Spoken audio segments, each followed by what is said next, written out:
Çin rejimi Doğu Türkistan'da inşa ettiği toplama kamplarına Çin virüsünü bahane ederek yeni tür tecrit kamplarını dahil ediyor. Çin kaynaklı sosyal medyada yayılan video görüntülerinde Çin rejimi Kaşgar vilayetine bağlı Kargalık şehri yakınlarında Doğu Türkistan'daki en büyük karantina kampını inşa etmekte olduğunu açıkladı. Adeta açık hava hapishanesine dönüştürülen Doğu Türkistan'daki sadece bahse konu bu tecrit kampının 18.000 kişi kapasiteli olduğu video kaydında konuşan 2 kişi tarafından ifşa edildi. Karantina adı altında evlerine, karantina kamplarına, fabrikalara ve okula hapsedilen Uygur Türkleri açlık soykırımına tabi tutuluyor.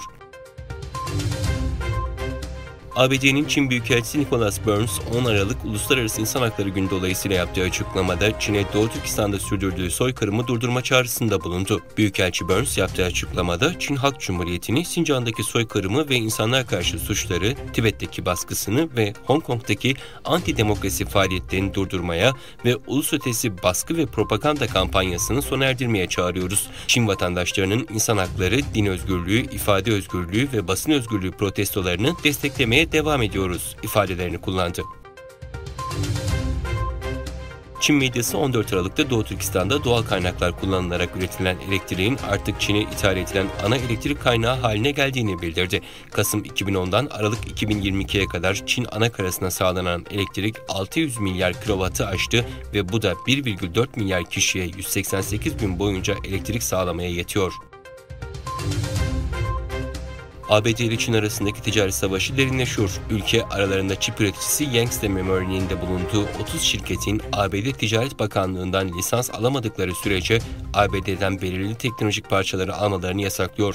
Daha önce alınan benzer kararlar Huawei'nin akıllı telefon pazarındaki payının önemli ölçüde azalmasına neden olurken Semicon şirketinin Çin'in en büyük çip üreticisi olmasını engellemişti. İngiltere Dışişleri Bakanı Çin'in Manchester'daki Çin konsolosluğu önünde protesto yaparken kendisine tekme ve yumruk atıldığını söyleyen bir kişiye yapılan muameleyle ilgili olarak polisin sorgulamak istediği 6 yetkiliyi görevden aldığını açıkladı. Görevden alma kararının polisin şüphelileri sorgulamak istemesi sonrası alındığını ifade eden bakan, bu kişilerin sorguya çekilmemesi ve adaletle yüzleşmemesi beni hayal kırıklığına uğrattı. Talebimize cevaben Çin hükümeti başkonsolosla dahil olmak üzere yetkilileri Birleşik Krallık'tan almaya karar verdi, dedi.